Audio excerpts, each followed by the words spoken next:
सत श्री अकाल जी, थोड़ा स्वागत है जी चैनल जुगलू एजुकेशन विच। अज दी वीडियो च आपां गल करांगे मुढ़ले ढांचे दी। जदों असीं अंग्रेजी सीखणी शुरू करदे हां, जे असीं अंग्रेजी सीख रहे हां जां असीं सीखणी आ तां इह मुढ़ला ढांचा सानूं जरूर पता होना चाहिदा। देखो, जदों असीं पंजाबी च वाक बनाउणे आ ਉਹਦੇ ਤੇ अंग्रेजी च वाक बनाउण च एक असीं फर्क समझना।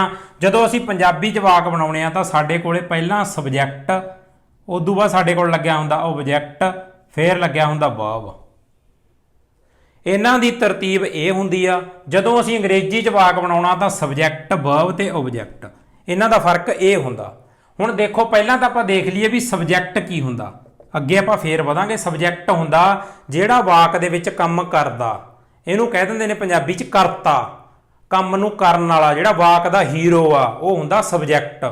ਸਬਜੈਕਟ ਕਿਹੜੇ ਕਿਹੜੇ ਹੋ ਸਕਦੇ ਸਾਨੂੰ ਸਾਰਿਆਂ ਨੂੰ ਪਤਾ। ਦੇਖੋ, ਸਬਜੈਕਟਾਂ ਦੀ ਜੇ ਆਪਾਂ ਲਿਸਟ ਬਣਾਈਏ, ਆਈ, ਵੀ, ਯੂ, ਦੇ, ਹੀ, ਸ਼ੀ, ਇਟ, ਹੈ ਨਾ। ਉਦੋਂ ਬਾਅਦ ਕੋਈ ਨੇਮ ਵੀ ਹੋ ਸਕਦਾ,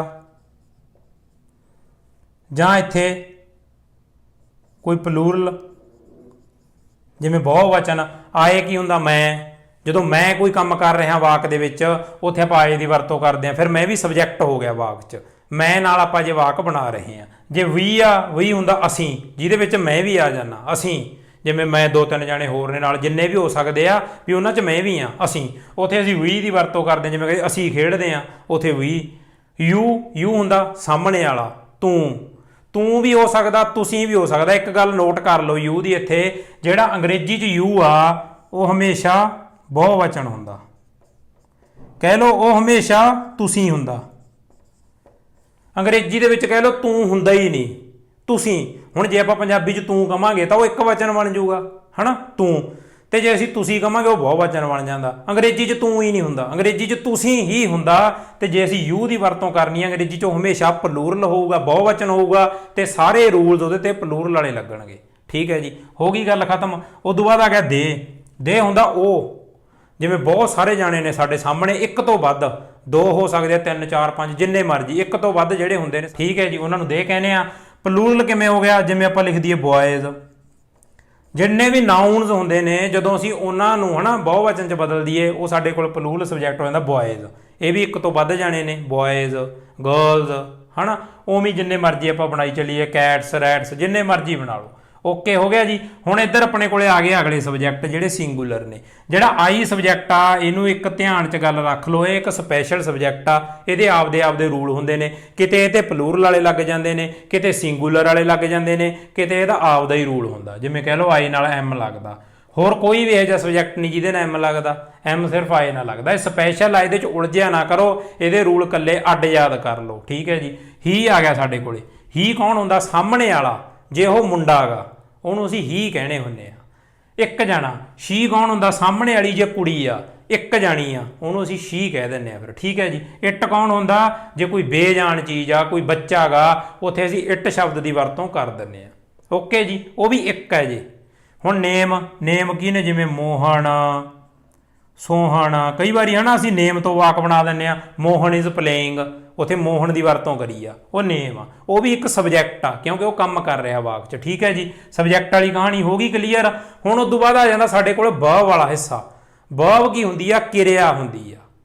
ਜੋ ਅਸੀਂ ਕੋਈ ਵੀ ਐਕਸ਼ਨ ਕਰ ਰਹੇ ਹਾਂ, ਅਸੀਂ ਕੁਝ ਕਰ ਰਹੇ ਹਾਂ, ਉਹ ਹੁੰਦਾ ਵਰਬ। ਉਹ ਵਰਬ ਵਾਲਾ ਹਿੱਸਾ ਹੁੰਦਾ।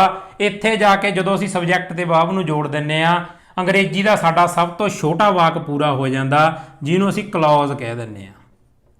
ਅਸੀਂ ਸਬਜੈਕਟ ਤੇ ਵਰਬ ਲਿਖ ਕੇ ਵੀ ਛੱਡ ਸਕਦੇ ਹਾਂ, ਕੋਈ ਚੱਕਰ ਨਹੀਂ। ਜਿਵੇਂ ਆਪਾਂ ਇੱਥੇ ਆਏ ਪਲੇ ਲਿਖ ਕੇ ਛੱਡ ਦਈਏ, ਬਹੁਤ ਹੈ। ਇੱਥੇ ਹੀ ਅੰਗਰੇਜ਼ੀ ਦਾ ਇੱਕ ਵਾਕ ਪੂਰਾ ਹੋ ਗਿਆ। ਸਭ ਤੋਂ ਛੋਟਾ ਵਾਕ ਹੈ ਇਹ, ਸਬਜੈਕਟ ਤੇ ਵਰਬ। ਸਬਜੈਕਟ ਤੇ ਵਰਬ ਸਾਨੂੰ ਲਾਉਣੇ ਹੀ ਪੈਣਗੇ, ਫੇਰ ਜਾ ਕੇ ਵਾਕ ਬਣੂਗਾ ਜਿਹਦਾ ਕੋਈ ਅਰਥ ਹੈ, ਜਿਹੜਾ ਕੋਈ ਸਾਨੂੰ ਜਾਣਕਾਰੀ ਦੇ ਰਿਹਾ, ਕੋਈ ਇਨਫੋਰਮੇਸ਼ਨ ਦੇ ਰਿਹਾ। ਉੱਥੇ ਸਬਜੈਕਟ ਤੇ ਵਰਬ ਲਾਵਾਂਗੇ ਤੇ ਇੱਕ ਵਾਕ ਬਣ ਜਾਣਾ ਅੰਗਰੇਜ਼ੀ ਦਾ ਪੂਰਾ, ਸਭ ਤੋਂ ਛੋਟਾ ਵਾਕ। ਹੁਣ ਅੱਗੇ ਅਸੀਂ ਆਬਜੈਕਟ ਲਾ ਲਓ, ਹੋਰ ਅੱਗੇ ਜਿੰਨੇ ਮਰਜ਼ੀ ਹਿੱਸੇ ਲਾ ਲਓ। ਜਦੋਂ ਅਸੀਂ ਆਬਜੈਕਟ ਲਾ ਲਿਆ ਤਾਂ ਇੱਕ ਲਗਭਗ ਇੱਕ ਪੂਰਾ ਵਾਕ ਜਿਹਾ ਬਣ ਗਿਆ। ਅੱਗੇ ਜੇ ਅਸੀਂ ਵਾਕ ਨੂੰ ਵੱਡਾ ਕਰਨਾ ਤਾਂ ਅਸੀਂ ਕੀ ਕਰਦੇ ਹੁੰਦੇ ਆ, ਸੈਮੀਕੋਲਨ ਲਾ ਦਿੰਦੇ ਆ, ਕੱਲਾ ਕੌਮਾ ਲਾ ਦਿੰਦੇ ਆ, ਜਾਂ ਅਸੀਂ ਕਨੈਕਟਰਸ ਦੀ ਵਰਤੋਂ ਕਰਦੇ ਆ, ਕੰਜੰਕਸ਼ਨਸ ਦੀ ਵਰਤੋਂ ਕਰਦੇ ਆ, ਫਿਰ ਜਾ ਕੇ ਅੱਗੇ ਦੂਜਾ ਵਾਕ ਜੋੜਦੇ ਆ, ਦੋ ਵਾਕ ਜੋੜਦੇ ਆ, ਫਿਰ ਵੱਡੇ ਵਾਕ ਬਣਦੇ ਨੇ। ਜਦੋਂ ਅਸੀਂ ਇੱਕ ਛੋਟਾ ਪੂਰਾ ਵਾਕ ਬਣਾਉਣਾ ਉਹਦੀ ਤਰਤੀਬ ਇਹੀ ਆ, ਇਹਨੂੰ ਯਾਦ ਕਰ ਲਈਏ। ਵਰਬ ਕੀ ਹੁੰਦਾ? ਵਰਬ ਐਕਸ਼ਨ ਆਪਾਂ ਗੱਲ ਕਰ ਲਈ, ਜਿੰਨੇ ਵੀ ਸਾਰੇ ਵਰਬਸ ਨੇ ਉਹ ਸਾਨੂੰ ਪਤਾ ਹੋਣੇ ਚਾਹੀਦੇ ਆ। ਸਬਜੈਕਟ ਤੋਂ ਬਾਅਦ ਵਰਬ ਵਾਲਾ ਹਿੱਸਾ ਆ ਜਾਂਦਾ, ਉਸ ਤੋਂ ਬਾਅਦ ਆ ਜਾਂਦਾ ਸਾਡੇ ਕੋਲੇ ਆਬਜੈਕਟ। ਆਬਜੈਕਟ ਕੀ ਹੁੰਦਾ? ਵੀ ਉਹ ਕੀ ਕੰਮ ਕਰ ਰਿਹਾ। ਵੀ ਜਿਵੇਂ ਆਪਾਂ ਕਹਿ ਦਈਏ ਆਈ ਪਲੇ ਕ੍ਰਿਕਟ, ਇੱਥੇ ਉਹ ਪਲੇ ਵਰਬ ਆ, ਖੇਡਣਾ, ਉਹ ਖੇਡ ਰਿਹਾ ਗਾ। ਕੀ ਖੇਡ ਰਿਹਾ ਗਾ? ਉਹ ਕ੍ਰਿਕਟ। ਜਿਹੜਾ ਕ੍ਰਿਕਟ ਆ ਇੱਥੇ ਉਹ ਆਬਜੈਕਟ ਆ, ਠੀਕ ਹੈ ਜੀ, ਇੱਥੇ ਕ੍ਰਿਕਟ ਆਬਜੈਕਟ ਆ। ਹੁਣ ਇਹ ਇੱਕ ਪੂਰਾ ਵਾਕ ਬਣਾਤਾ ਆਪਾਂ, ਆਈ ਪਲੇ ਕ੍ਰਿਕਟ। ਜਦੋਂ ਇੱਥੋਂ ਤੱਕ ਅਸੀਂ ਪੂਰਾ ਵਾਕ ਬਣਾ ਲਿਆ, ਉਦੋਂ ਅਗਲੀ ਗੱਲ ਸਾਡੇ ਕੋਲੇ ਆ ਜਾਂਦੀ ਆ ਇਹ ਹਿੱਸੇ ਨੂੰ ਸਮਝਣ ਦੀ। ਇਹ ਹਿੱਸਾ ਸਮਝਣਾ ਬਹੁਤ ਜ਼ਰੂਰੀ ਆ। ਅਸੀਂ ਅਕਸਰ ਇਹਦੇ 'ਚ ਬਹੁਤ ਜ਼ਿਆਦਾ ਉਲਝ ਜਾਂਦੇ ਹਾਂ ਤੇ ਸਾਡੇ ਕਹਾਣੀ ਜੀ ਸਮਝ ਹੀ ਨਹੀਂ ਪੈਂਦੀ। ਜਿਹੜਾ ਵਰਬ ਆ ਅਸੀਂ ਇਹਦਾ ਕਿਹੋ ਜਿਹਾ ਰੂਪ ਵਰਤ ਰਹੇ ਆ। ਵਰਬ ਨੂੰ ਇੱਕ ਸਮਝ ਲਓ ਬਹੁਰੂਪੀ ਆ, ਹਨਾ, ਜਿਹਦੇ ਜ਼ਿਆਦੇ ਰੂਪ ਹੋਣ, ਬਾਹਲੇ ਰੂਪ ਹੋਣ। ਆਪਾਂ ਕਹਿੰਦੇ ਹੁੰਦੇ ਪਿੰਡਾਂ 'ਚੋਂ ਆਉਂਦੇ ਸੀ ਬਹੁਰੂਪੀਏ ਜੇ, ਉਹ ਅੱਡ ਕਦੇ ਪੁਲਿਸ ਵਾਲਾ ਬਣ ਕੇ ਆ ਜਾਂਦਾ ਸੀ, ਕਦੇ ਚੌਂਕੀਦਾਰ ਬਣ ਕੇ ਆ ਜਾਂਦਾ ਸੀ, ਕਦੇ ਫੌਜੀ ਬਣ ਕੇ ਆ ਜਾਂਦਾ ਸੀ, ਕਦੇ ਮਾਸਟਰ ਬਣ ਕੇ ਆ ਜਾਂਦਾ ਸੀ। ਉਹ ਹੁੰਦਾ ਸੀ ਬਹੁਰੂਪੀਆ। ਵਰਬ ਵੀ ਉਵੇਂ ਹੀ ਆ, ਇਹਦੇ ਬਾਹਲੇ ਰੂਪ ਨੇ। ਹੁਣ ਵਰਬ ਦਾ ਜਿਹੜਾ ਇੱਥੇ ਰੂਪ ਲੱਗਿਆ ਹੈਗਾ ਉਹ ਤੋਂ ਅਸੀਂ ਪਛਾਣ ਲੈਣਾ ਵੀ ਟੈਂਸ ਕਿਹੜਾ। ਜੇ ਇੱਥੇ ਵਰਬ ਇਹ ਜਿਹੜਾ ਬਹੁਰੂਪੀ ਪੁਲਿਸ ਵਾਲੀ ਵਰਦੀ ਪਾ ਗਿਆ ਤਾਂ ਕਹਿ ਦਾਂਗੇ ਭਾਈ ਅੱਜ ਪੁਲਿਸ ਵਾਲੇ ਆਏ ਨੇ। ਜੇ ਇਹ ਫੌਜੀਆਂ ਵਾਲੀ ਵਰਦੀ ਪਾਈ ਫਿਰਦਾ ਅੱਜ ਤਾਂ ਫੌਜੀ ਆਏ ਨੇ, ਠੀਕ ਹੈ ਜੀ। ਉਵੇਂ ਆਪਾਂ ਪਛਾਣ ਲੈਣਾ ਜਿਹੋ ਜਿਹਾ ਵਰਬ ਇੱਥੇ ਲੱਗਿਆ ਆਪਾਂ ਕਹਿ ਦਾਂਗੇ ਇਹ ਤਾਂ ਆ ਟੈਂਸ ਆ। ਜਾਂ ਕਹਿ ਲਓ ਵੀ ਸਾਨੂੰ ਕੋਈ ਕਹਿ ਦੇ ਵੀ ਆਹ ਟੈਂਸ 'ਚ ਬਣਾਉਣਾ ਤਾਂ ਅਸੀਂ ਉਹੋ ਜਿਹਾ ਵਰਬ ਦਾ ਰੂਪ ਲਾ ਲਾਂਗੇ। ਇਹਨਾਂ ਦੋਨਾਂ ਦੇ ਅੱਗੇ ਪਿੱਛੇ ਕੋਈ ਫਰਕ ਨਹੀਂ ਪੈਂਦਾ ਹੁੰਦਾ, ਇਕੱਲੇ ਵਰਬ ਦਾ ਰੂਪ ਬਦਲਦਾ ਹੁੰਦਾ ਜਦੋਂ ਅਸੀਂ ਟੈਂਸ ਚੇਂਜ ਕਰਦੇ ਹਾਂ। ਇਹ ਗੱਲ ਯਾਦ ਰੱਖਿਓ। ਦੇਖੋ ਜਦੋਂ ਅਸੀਂ ਇਹ ਆਏ ਪਲੇ ਕ੍ਰਿਕਟ ਲਿਖਤਾ, ਇਹ ਸਾਡੇ ਕੋਲ ਕੀ ਆ? ਸਿੰਪਲ ਪ੍ਰੈਜ਼ੈਂਟ ਜਾਂ ਪ੍ਰੈਜ਼ੈਂਟ ਇੰਡੈਫੀਨਿਟ ਕਹਿ ਲਓ। ਸਿੰਪਲ ਪ੍ਰੈਜ਼ੈਂਟ ਇੰਡੈਫੀਨਿਟ 'ਚ ਵਰਬ ਦਾ ਕੀ ਰੂਪ ਹੁੰਦਾ? ਸਬਜੈਕਟ ਨਾਲ ਉਹਦੀ ਬੇਸ ਫਾਰਮ ਲੱਗੀ ਹੁੰਦੀ ਆ ਤੇ ਨਾਲ ਉਹਦੇ SES IES ਲੱਗਿਆ ਹੁੰਦਾ ਸਬਜੈਕਟ ਦੇ ਹਿਸਾਬ ਨਾਲ। ਇੱਥੇ ਆਪਾਂ ਹਨਾ ਵਰਬ ਦੀ ਲਿਖਤੀ ਫਾਰਮ, ਬੇਸ ਫਾਰਮ ਲਿਖੀ ਪਈ ਆ ਪਲੇ।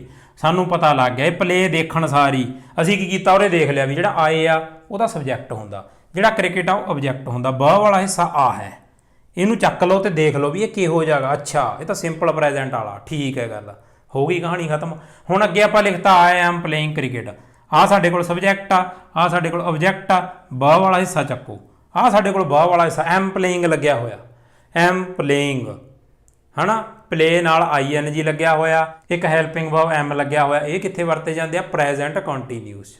ਗੱਲ ਖਤਮ। ਆਈ ਨਾਲ ਐਮ ਲੱਗਿਆ, ਅੱਗੇ ਪਲੇਇੰਗ ਲੱਗਿਆ, ਪ੍ਰੈਜ਼ੈਂਟ ਕੰਟੀਨਿਊਸ 'ਚ ਲੱਗੇ ਹੁੰਦੇ ਨੇ, ਠੀਕ ਹੈ ਜੀ। ਇਹ ਪ੍ਰੈਜ਼ੈਂਟ ਕੰਟੀਨਿਊਸ ਟੈਂਸ ਆ। ਅਸੀਂ ਕੀਤਾ ਕੁਛ ਨਹੀਂ, ਅਸੀਂ ਜਿਹੜਾ ਵਰਬ ਵਾਲਾ ਹਿੱਸਾ ਸੀ ਉਹ ਚੱਕ ਲਿਆ ਤੇ ਉਹਨੂੰ ਪਛਾਣ ਲਿਆ ਵੀ ਹਾਂ ਬਈ ਇਹ ਕਿਹੋ ਜਿਹਾ। ਮੰਨ ਲਓ ਇੱਥੇ ਲਿਖਿਆ ਹੁੰਦਾ ਐਮ ਦੀ ਥਾਂ ਤੇ ਆਈ, ਆਪਾਂ ਕੁਛ ਨਹੀਂ ਕੀਤਾ, ਐਮ ਦੀ ਥਾਂ ਤੇ ਵਾਜ਼ ਕਰਤਾ, ਆਈ ਵਾਜ਼ ਪਲੇਇੰਗ ਕ੍ਰਿਕਟ। ਫਿਰ ਕੀ ਕਰਾਂਗੇ? ਆ ਕ੍ਰਿਕਟ ਆਬਜੈਕਟ ਆ, ਆ ਸਬਜੈਕਟ ਹੈ, ਤਾਂ ਦੇਖੋ ਬਦਲੇ ਹੀ ਨਹੀਂ, ਕੁਛ ਨਹੀਂ ਬਦਲਿਆ। ਬਦਲਿਆ ਕੀ ਆ?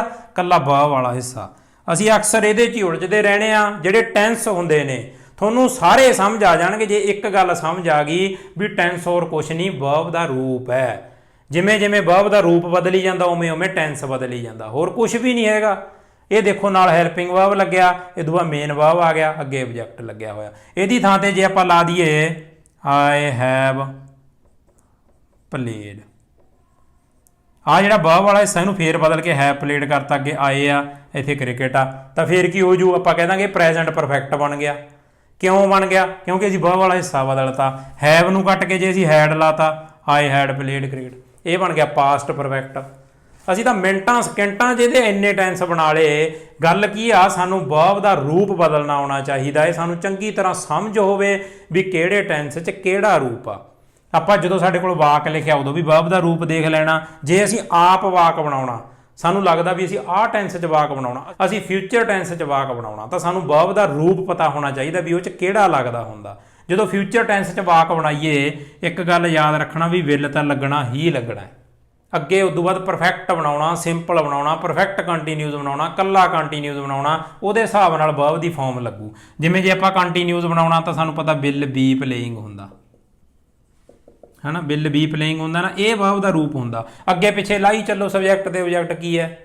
ਫੁੱਟਬਾਲ ਲਾ ਲਓ, ਕ੍ਰਿਕਟ ਲਾ ਲਓ, ਹਾਕੀ ਲਾ ਲਓ, ਜਿਹੜਾ ਮਰਜੀ ਆਬਜੈਕਟ ਲਾ ਲਓ। ਅੱਗੇ ਸਬਜੈਕਟ ਕਿਹੜਾ ਮਰਜੀ ਲਾ ਲਓ, ਆਏ ਲਾ ਲਓ, ਹੀ ਲਾ ਲਓ, ਸ਼ੀ, ਇਟ, ਜਿਹੜਾ ਮਰਜੀ ਲਾਈ ਚੱਲੋ।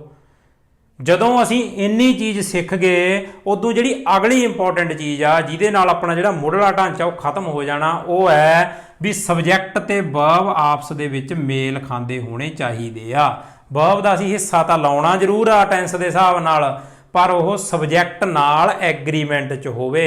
ਇਹਨੂੰ ਕਹਿ ਦਿੰਦੇ ਨੇ ਸਬਜੈਕਟ ਵਰਬ ਐਗਰੀਮੈਂਟ। ਇਹਦੀ ਗਲਤੀ ਨਹੀਂ ਕਰਨੀ, ਜਿਹੋ ਜਿਹਾ ਸਬਜੈਕਟ ਆ ਫਿਰ ਅਸੀਂ ਉਹੋ ਜਿਹਾ ਵਰਬ ਵਾਲਾ ਹਿੱਸਾ ਲਾਉਣਾ।